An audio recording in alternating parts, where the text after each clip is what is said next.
অপু, কেমন আছিস? ভালো? মাঘ কুয়াশার চেয়েও ঝাপসা হচ্ছে অক্ষর। কোথা দিয়ে কেটে গেল রে এতগুলো বছর? যেন রেলের চাকায় বেঁধেছিল কেউ দিন ঘড়িটার কাঁটা। অনেক কষ্টে জোগাড় করেছি তোর ঠিকানাটা। তোর সাথে শেষ দেখা নাগপুর কলিয়ারি।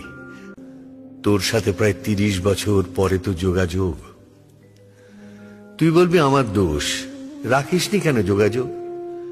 যোগ আর যোগ রাখবো কোথায়? আয়ুষ্কালে শুধুই বিয়োগ। ৬ দিদি, ১০ বাবা, ১৭তে গেলেন মা, আর ২২ বছর ফাগুন মাস যেদিন গেল অপর্ণা।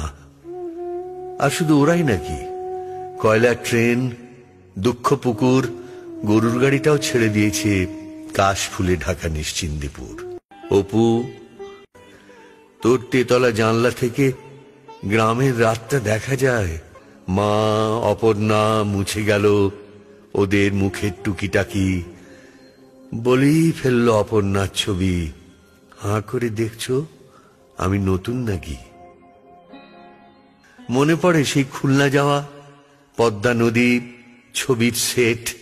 হঠাৎ তুই ডাকলি আমায়, হাতটা দে না ইডিয়েট। হ্যাঁ, ওই গল্পের পাতা, আমার অপ্রকাশিত প্রথম বই। গল্পের শুরুটা তুইও জানিস, গল্পের শেষটা গেল কই? একটা নাম রাখবো শুধু, একটা নাম রাখবো শুধু। পিতা নয়, লেখক নয়, স্বার্থ নয়, শুধু বন্ধু।